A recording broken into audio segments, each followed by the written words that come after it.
Hello बच्चों आज हम शुरू करने जा रहे हैं class 9th maths NCERT chapter number 6 lines and angle. ठीक है, तो बच्चों देखते हैं लाइंस पर बात करते हैं सबसे पहले एंड फर्दर देखेंगे एंगल्स पर। तो लाइंस क्या होती है? तो बच्चों लाइन कुछ नहीं होती बट अ स्ट्रेट लाइन, एक सीधी लाइन क्या होती है ऐसे डिनोट करते हैं। लाइन के बिहाव पर दो चीज़ें होती हैं, रे और लाइन सेगमेंट, उन पर बात करेंगे।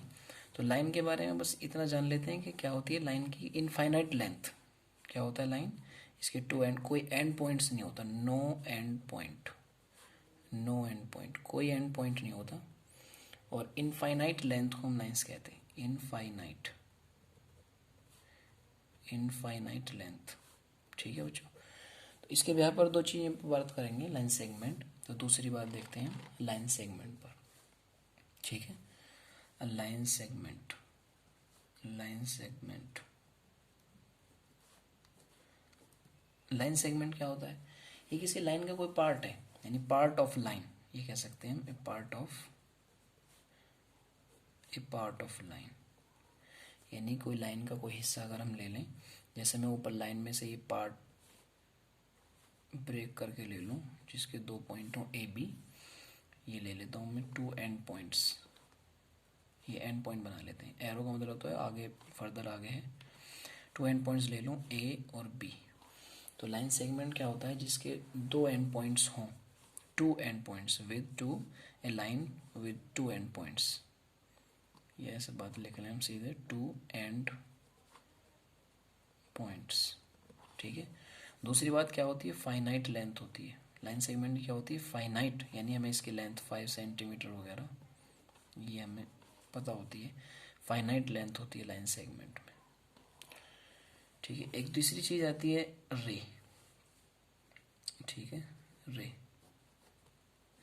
रे क्या होती है? एक लाइन ऐसी जिसका एक वन एंड पॉइंट हो, वन एंड पॉइंट, और इधर सेकेंड एंड पॉइंट ना हो, एक एंड पॉइंट हो, ओ, मैं पॉइंट का नाम देता हूँ इसका ओ, तो इसको हम रे कहते हैं।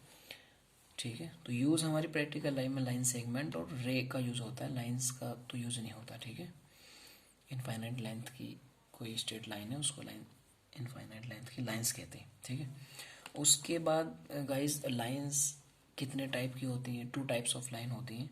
तो नंबर एक बात करते हैं कितनी तरीके की। एक लाइंस होती है इंटरसेक्टिंग लाइन।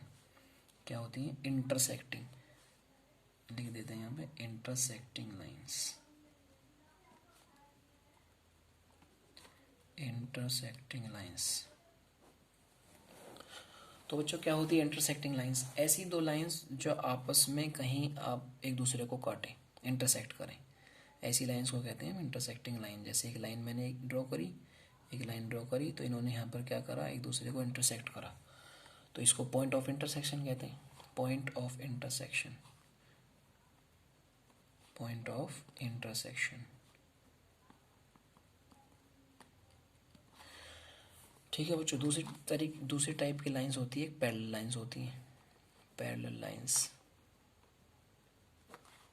तो पैरेलल लाइंस क्या होती हैं? ऐसी लाइन जो कभी भी एक दूसरे को इंटरसेक्ट नहीं करती, एक दूसरे को कभी भी काटती नहीं है, और जिनके बीच में हमेशा इक्वल डिस्टेंस होती है। जैसे मैं इसके बीच में डिस्टेंस यहाँ पर भी 2 सेंटीमीटर मान ली, यहाँ पे भी 2 सेंटीमीटर, यहाँ पे ना अगर मेजर करें यहाँ पे भी 2 सेंटीमीटर, और ये कभी भी एक दूसरे को अगर आगे भी बढ़ाई जाए इनको, तो कभी भी एक दूसरे को इंटरसेक्ट नहीं करती किसी भी पॉइंट पर।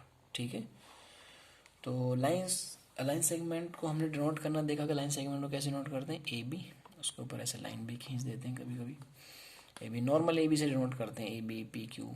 ठीक है, कैपिटल लेटर्स। या इसके अलावा अगर हम किसी लाइन सेगमेंट को या लाइंस को यूज़ ड्रॉ करना चाहें या उसको इंडिकेट करना चाहें, तो स्मॉल लेटर से भी कभी कभी कर देते हैं। ठीक है, वैसे normal capital letter, end points capital letter के क्या, लाइन सेगमेंट के एंड पॉइंट्स के साथ हम लाइन सेगमेंट को क्या करते हैं, लिखते हैं। ठीक है, ये पैरेलल लाइंस हैं जो कहीं एक दूसरे को कहीं भी इंटरसेक्ट नहीं करती, काटती नहीं है। और इंटरसेक्टिंग लाइन वो लाइंस जो एक दूसरे को किसी पॉइंट पर क्या करती हैं, इंटरसेक्ट करती हैं। उसके बाद बच्चों हम देखते हैं, बात करते हैं एंगल्स पर। ठीक है, उसके बाद बात करते हैं angle.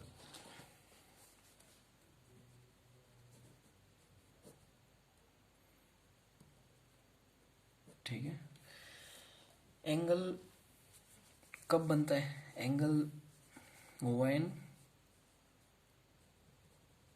when two rays originate when two rays originate from same point, then angle formed।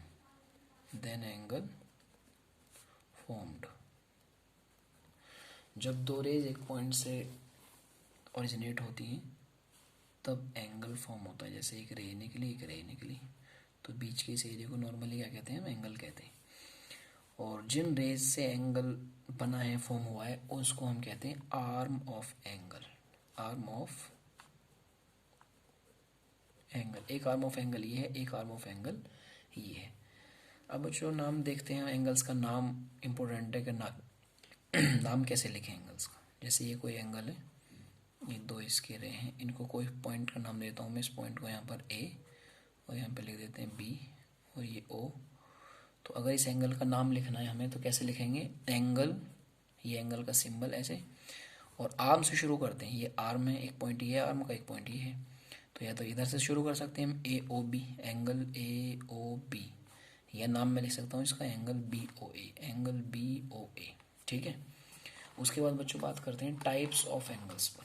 Types of angle.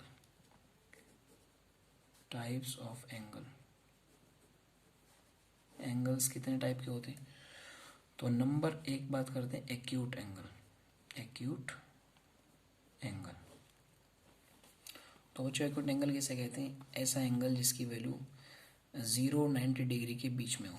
यानी कि 0 एस, मैं एंगल को लिख देता हूँ। कोई एंगल एक्स है, वो एक्यूट एंगल होगा अगर उसकी वैल्यू ज़्यादा है 0 डिग्री से और लेस देन है 90 डिग्री से। ठीक है, ऐसे एंगल को क्या कहेंगे हम? Acute angle. नंबर 2 है हमारा राइट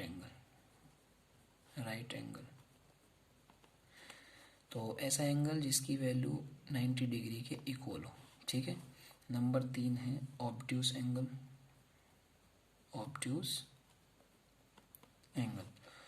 ऐसा एंगल जिसकी वैल्यू 90 डिग्री से ज़्यादा हो। ये ग्रेटर देन का सिंबल है, जिधर की तरफ इसका मुंह खुला हुआ होता है सिंबल, इस सिंबल का, वो बड़ा, ग्रेटर, और जिधर बंद होता है वो लेस। यानी 90 कम, एक्स की वैल्यू ज़्यादा, यानी एक्स की वैल्यू 90 से ज़्यादा होगी और लेस देन होगी 180 से।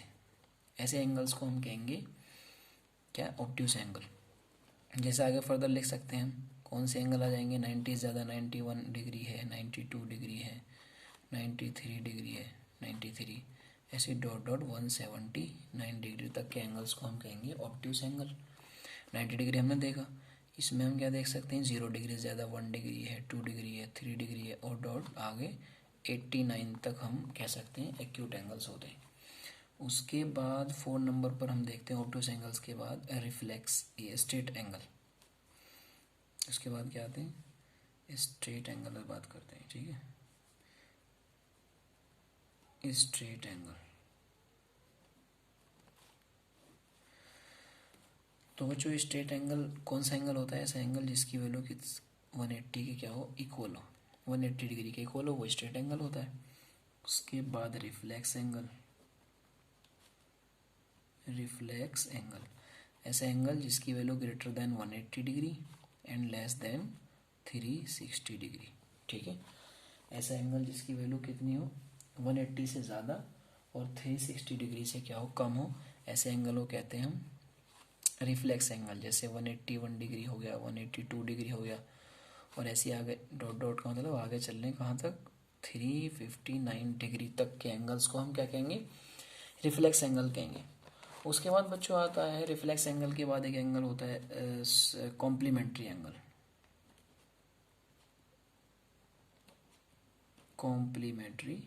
Complementary angles. तो बच्चों कॉम्प्लीमेंट्री एंगल्स वो एंगल्स होते हैं जिन एंगल्स का सम कितना होता है? 90 डिग्री। अगर कोई दो एंगल्स ऐसे हैं जिनका सम कितना है? 90 डिग्री है, तो ऐसे एंगल्स को हम कहेंगे कॉम्प्लीमेंट्री एंगल। सपोज करो एक एंगल एक्स एंगल, कोई एंगल है उसकी वैल्यू 50 डिग्री, कोई एंगल वाई है उसकी वैल्यू 40 डिग्री। तो इन दोनों का अगर हम सम निकालें x + y तो 50 प्लस 40 डिग्री यानी 90 डिग्री। तो x प्लस वाई का सम कितना आ रहा है 90 डिग्री। इसका मतलब ये है कि x और y क्या है कॉम्प्लीमेंट्री एंगल है। अगर हमें एक कॉम्प्लीमेंट्री एंगल गिवन हो तो दूसरा कॉम्प्लीमेंट्री 90 से में से माइनस करके निकाल सकते हैं। ठीक है, जैसे सपोज करो हमें एक बता दिया कि x की वैल्यू कोई एंगल है 75 डिग्री और हमसे कहा जाए कि इसका कॉम्प्लीमेंट निकालो। तो हम क्या करेंगे कॉम्प्लीमेंट निकालने के लिए, इसका कॉम्प्लीमेंट एंगल निकालने के लिए क्या करेंगे, कॉम्प्लीमेंट एंगल निकालने के लिए क्या करेंगे 90 में से माइनस कर देंगे 75 को। ठीक है, 15 डिग्री आ जाएगा। तो कॉम्प्लीमेंट, तो अगर हमें एक कॉम्प्लीमेंट्री एंगल पता है तो दूसरा कॉम्प्लीमेंट एंगल हम फाइंड कर सकते हैं। ठीक है बच्चों, उसके बाद देखते हैं हम कॉम्प्लीमेंट्री एंगल हो गए, उसके बाद देखते हैं सप्लीमेंट्री एंगल। ठीक है, सप्लीमेंट्री एंगल, तो बच्चों ऐसे दो एंगल्स जिनका सम कितना हो 180 डिग्री हो। ठीक है, 180 डिग्री ऐसे सपोज करो सम कितना हो, सम ऑफ एंगल्स इज 180 डिग्री। अगर दो एंगल ऐसे हैं जिनका सम 180 डिग्री है, जैसे x की वैल्यू 110 डिग्री, y की वैल्यू 70 डिग्री, और इनका सम निकालें हम x plus y is equal 10 plus 70 is equal 180 degree. तो बच्चों ऐसे एंगल्स को क्या कहते हैं हम, ये दोनों क्या हैं एक दूसरे के सप्लीमेंट्री एंगल्स हैं।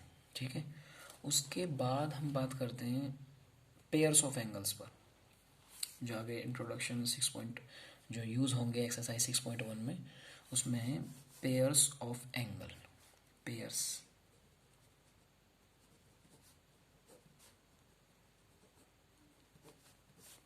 ऑफ एंगल, तो पेयर्स ऑफ एंगल में सबसे पहले बात करते हैं हम एडजेसेंट एंगल की। एडजेसेंट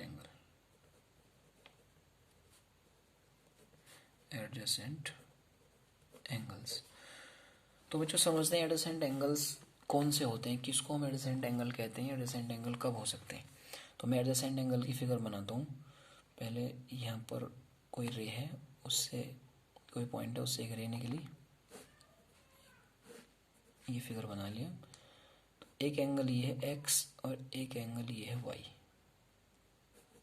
ठीक है, तो ये दोनों बच्चों ये दोनों एंगल क्या होंगे एडजेसेंट एंगल होंगे। तो ये एडजेसेंट एंगल होने के लिए क्या क्वालिटी होनी चाहिए, तो वो लिखते हैं नंबर 1 क्वालिटी होनी चाहिए एडजेसेंट एंगल के लिए।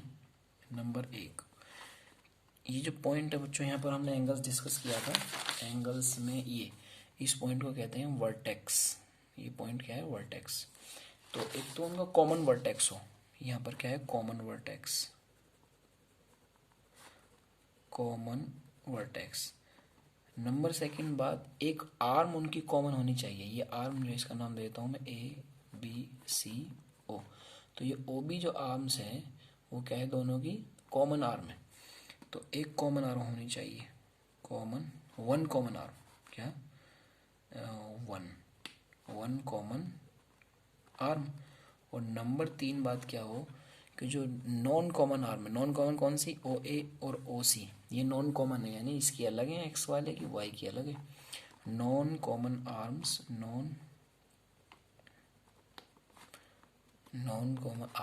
आर ऑन डिफरेंट साइड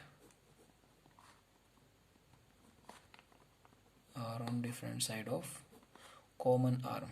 ये मतलब समझ दें क्या मतलब हुआ इस बात का। Common arm, non common arm के डिफरेंट साइड होनी चाहिए, यानी एक राइट साइड और एक लेफ्ट साइड, इधर एक राइट साइड एक लेफ्ट साइड। ठीक है, तो ये नॉन कॉमन थी OA और OC, ये राइट कॉमन वाली की OB के राइट में थी और ये लेफ्ट में थी। ठीक है, तो ये दो एंगल्स इनको क्या कहते हैं एडजेसेंट एंगल। अगर किसी एंगल्स में ये क्वालिटी है दो एंगल्स में, तो ऐसे एंगल्स को हम कहेंगे एडजेसेंट एंगल्स। ठीक है, उसके बाद बात करते हैं बच्चों नंबर 2 है लीनियर पेयर ऑफ एंगल्स। बहुत इंपॉर्टेंट एंगल्स है लीनियर पेयर ऑफ एंगल्स।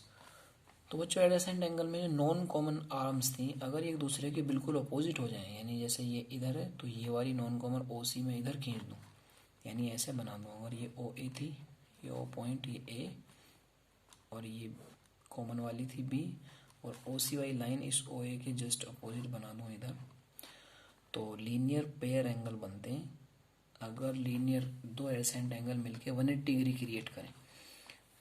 तो ये ओ सी लाइन थी, तो ये दोनों एंगल जो है हमारे क्या हैं, ये लीनियर पेयर एंगल कहते हैं अगर एडजेसेंट एंगल का सम कितना हो 180 डिग्री। ये एक लाइन है, इन दोनों एंगल्स का सम कितना है 180 डिग्री। ठीक है, तो ऐसे एंगल्स को जैसे x और y, तो इन दोनों x प्लस वाई की वैल्यू कितनी होगी 180 डिग्री। ठीक है, ऐसे एंगल्स को क्या कहते हैं हम, लीनियर पेयर ऑफ एंगल्स। आपको कहोगे sir linear pair of supplementary angles में क्या फ़र्क है, सप्लीमेंट्री एंगल्स भी इनका सम 180 था। तो बच्चों एक बात समझने की, सप्लीमेंट्री एंगल अलग अलग हो सकते हैं। जैसे मैं एक एंगल यहाँ बना दूँ 70 डिग्री और एक एंगल्स यहाँ पर बना दूँ 180 डिग्री। ठीक है, 110 डिग्री, 110 और 70 180 हो गए। तो इनको हम सप्लीमेंट्री कह सकते हैं, लेकिन इनको हम लीनियर पेयर ऑफ एंगल्स नहीं कह सकते, क्योंकि लीनियर पेयर ऑफ एंगल्स होने के लिए क्या ज़रूरी है कि उनका कॉमन वर्टेक्स हो, यानी एडजेसेंट एंगल होने चाहिए। वो कॉमन वर्टेक्स हो, कॉमन आर्म हो, एक ही वर्टेक्स पर एक ही लाइन पर बने हुए हों। ठीक है, तो सारे लीनियर पेयर सप्लीमेंट्री एंगल्स तो होते हैं, लेकिन सारे सप्लीमेंट्री ये ज़रूरी नहीं है कि वो लीनियर पेयर भी बनाएं। ये सप्लीमेंट्री तो हैं, 110 और 70 180 हो गया सम, इन दोनों का सम कितना हो गया 180, लेकिन ये लीनियर पेयर नहीं है। लीनियर पेयर होने के लिए क्या ज़रूरी है कि कॉमन वर्टेक्स हो, कॉमन आर्म हो, non common arm opposite side हो कॉमन आर्म के। ठीक है बच्चों, लीनियर पेयर ऑफ एंगल्स हो गया। उसके बाद नंबर तीसरा एंगल्स है हमारा जो लीनियर पेयर एंगल है, वो है जब दो लाइन इंटरसेक्टिंग लाइन एक दूसरे को काटती हैं। जैसे ये लाइन काटा एक दूसरे को, ये पॉइंट ऑफ इंटरसेक्शन है, इस पर चार एंगल फॉर्म होते हैं। एक एंगल ये सामने, एक इसके अपोजिट जस्ट सामने, एक इधर, एक इसके सामने। तो ये आमने सामने के जो एंगल्स होते हैं एक दूसरे के अपोजिट, ये आपस में क्या होते हैं, इक्वल होते हैं। ये एंगल इसके इक्वल और इस एंगल के इक्वल, ये वाला एंगल। ठीक है, अगर मैं इनको नाम दे दूँ ए, ये बीच का पॉइंट ओ, ये बी, ये सी, ये डी, तो हम क्या लिख सकते हैं, इसका नाम क्या लिखूंगा इस एंगल का, A O B. Angle A O B equal होगा एंगल इसके, इसका नाम क्या है, आर्म इसकी देखेंगे हम, ये आर्म है, ये है, इसके पॉइंट क्या है C O D, angle C O D. ऐसे इसका नाम क्या लिखूंगा मैं, B O C, angle B O C is equal angle ये वाला, इसका नाम क्या है ए ओ डी या डी ओ ए, कुछ भी लिख सकता हूँ, एंगल ए ओ डी। तो बच्चों ये वर्टिकली अपोजिट एंगल यहाँ पर नाम लिखते हैं वर्टिकली अपोजिट एंगल्स, जो आपस में क्या होते हैं, इक्वल होते हैं। लीनियर पेयर्स है ऑफ एंगल्स में, तो आपको इनका रिलेशंस याद रखना है, क्योंकि ये रिलेशन यूज होंगे। लीनियर पेयर ऑफ एंगल्स में क्या रिलेशन होता है आपस में, दोनों का सम 180 होता है। वर्टिकली अपोजिट एंगल्स में क्या बात याद रखनी है कि इनमें अपोजिट एंगल्स आपस में इक्वल होते हैं। ठीक है, बाकी पीछे की बेसिक नॉलेज थी जो हमें होनी चाहिए जब हम लाइन से एंगल पढ़ रहे हैं, रिवाइज कर लेते हैं एक बार। हमने क्या क्या पढ़ा है, तो एक तो हमने पढ़ा था सबसे पहले चैप्टर नंबर 6 हमने शुरू करा, एक्सरसाइज 6.1 का इंट्रोडक्शन। लाइंस, तो लाइंस कुछ नहीं है, स्ट्रेट लाइन है नॉर्मल, उसकी इनफाइनाइट लेंथ होती है, कोई एंड पॉइंट नहीं होता। लाइंस के बिहाव पर दो चीज़ें पढ़ी, लाइन सेगमेंट और रे। लाइन सेगमेंट यानी लाइन का कोई पार्ट ऑफ लाइन जिसके टू एंड पॉइंट्स हो, फाइनाइट लेंथ हो। ठीक है, नॉर्मली प्रैक्टिकल लाइफ में हम रे और लाइन सेगमेंट ही पढ़ते हैं। रे ऐसी जिसका एक एंड पॉइंट हो, दूसरा कोई एंड पॉइंट ना हो। उसके बाद लाइन्स हमने देखी, टू टाइप्स ऑफ लाइन होते हैं, एक इंटरसेक्टिंग लाइन जो एक दूसरे को कहीं ना कहीं इंटरसेक्ट करें एक दूसरे को किसी पॉइंट पर, और एक पैरेलल लाइंस जो कभी भी एक दूसरे को इंटरसेक्ट नहीं करती और उनकी बीच की डिस्टेंस हमेशा इक्वल होती है। मैं अगर आपसे पूछूं कि ये वाली लाइंस और ये वाली लाइंस क्या पैरेलल लाइंस हैं, तो ये पैरेलल नहीं होंगे, क्योंकि यहाँ का गैप जो है वो क्या है, यहाँ गैप ज़्यादा है, ये वाला गैप ज़्यादा है, ये कम है। तो ये, और पैरेलल लाइंस में क्या होता है, गैप इक्वल होता है, बीच की डिस्टेंस क्या होती है, हमेशा इक्वल होती है पैरेलल लाइंस में। तो ये पैरेलल लाइंस नहीं होंगी। ठीक है, ये वाली पैरेलल लाइंस हैं। उसके बाद हमने यहाँ पे ये देख लिया था, लाइन सेगमेंट का नाम लिखना है तो कैसे लिखते हैं, ए बी। किसी पॉइंट को अगर हमें डिनोट करना है तो पॉइंट को कैसे लिखते हैं, कोई पॉइंट का नाम देना तो पॉइंट पी। ठीक है, और लाइन का नाम लिखना है तो फिर उसके एंड पॉइंट से लिखते हैं ए बी लाइन्स। उसके बाद बच्चों हमने क्या देखा था, उसके बाद हमने देखी थी ये angles. When two rays originate from same point then angle form. Angle कब बनता है, जब दो रेज सेम पॉइंट से ओरिजिनेट होती हैं, निकलती हैं, तो बीच का जो एरिया बनता है उसको क्या कहते हैं, हम एंगल्स। एंगल का नाम लिखना सीखा हमने कि आर्म से शुरू करते हैं, ये आर्म है इसकी BOA या AOB, ठीक है, दो नाम कुछ भी लिख सकते हैं। टाइप ऑफ एंगल्स पे बात हुई थी। एक्यूट एंगल क्या होता है, कैसे बनते हैं, 90 डिग्री एंगल कैसा होता है, बिल्कुल एल शेप, ठीक है, ये 90 था तो कैसे बनाएंगे इसको, एल शेप, यानी ये एक लाइन हो गई, एक लाइन ये, और 90 डिग्री का सिंबल ये है, ऐसे शो करते हैं, ठीक है, स्क्वायर बना देते हैं कोने पर। ये 90 डिग्री, इससे कम कहीं ऐसे लूँगा तो ये एक्यूट एंगल हो जाएगा। ये राइट एंगल है हमारा। ऑब्ट्यूस एंगल कैसे बनाएंगे, एक लाइन ऐसे, ये 90 डिग्री वाली लाइन, इससे कहीं ज़्यादा ले लेंगे तो ये angle obtuse angle. 180 degree angle कैसे बनाएंगे, एक लाइन इधर, ये 90 वाली, और फिर एक इधर, तो ये 90 और ये 90, 180 डिग्री हो गया, ठीक है। उसके बाद रिफ्लेक्स एंगल कैसे फॉर्म होगा, ये रे, ये 90 डिग्री था, यहाँ 180 डिग्री, इससे ज़्यादा कहीं, यानी कि यहाँ पे दूसरी रे लूँ, ये 90 की, ये 180 और फिर 180 से ज़्यादा, ठीक है। और उसके बाद अच्छा एक एंगल रह गया हमारा कंप्लीट एंगल, ठीक है, यहाँ पर बता देता हूँ मैं उसे एक एंगल्स को।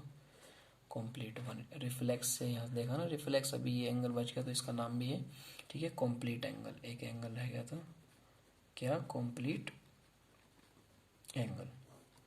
तो बच्चों कंप्लीट एंगल किसे कहते हैं, जिसकी वैल्यू इज इक्वल हो 360 डिग्री के, ठीक है, ऐसा एंगल क्या, कंप्लीट एंगल। फिगर मैं बना देता हूँ इसका। ये एक रे, ये हमने देखा था 90, तो यहाँ से शुरू हो 90, फिर 180, फिर 270 और फिर 360, ठीक है। 360 डिग्री की लाइन आ गई, यहीं पर आके रोके, तो एक लाइन और आगे, और इस लाइन से शुरू हुए थे और इस वाली पर आके रोके, तो ये वाला पूरा कंप्लीट एंगल कितना, 360 डिग्री एंगल, ठीक है। एंगल्स का नाम लिखना देखा, टाइप्स ऑफ एंगल देखे। उसके बाद पेयर्स ऑफ एंगल पर बात हुई थी। पेयर्स ऑफ एंगल जो इसमें यूज़ होने वाले हैं, पेयर्स ऑफ एंगल में कॉम्प्लीमेंट्री बात हो गई हमारी। सप्लीमेंट्री एंगल जिनका सम ऑफ एंगल्स इज 180, अगर दो एंगल्स का सम कितना है, 180 डिग्री है, तो उन एंगल्स को हम कहेंगे सप्लीमेंट्री एंगल्स। उसके बाद पेयर्स ऑफ एंगल में पहला एडजेसेंट एंगल। एडजेसेंट एंगल किसको कहते हैं, जिसकी कॉमन आर्म हो, कॉमन वर्टेक्स, कॉमन आर्म, और एक non common arm, common arm के अपोजिट डिफरेंट साइड होनी चाहिए। लीनियर पेयर ऑफ एंगल से बात करिए, ऐसे दो एंगल जिनका सम 180 हो, एडजेसेंट एंगल हो, उनको हम कहते हैं linear pairs of angle. Relation उनमें क्या होता है, उनका सम 180। उसके बाद हमने बात करी थी vertically opposite angle. Vertically opposite angles क्या होते हैं, जब दो लाइन इंटरसेक्ट करती हैं तो आमने सामने जो एंगल फॉर्म होते हैं वो आपस में इक्वल होते हैं, उनको हम कहते हैं वर्टिकली अपोजिट एंगल।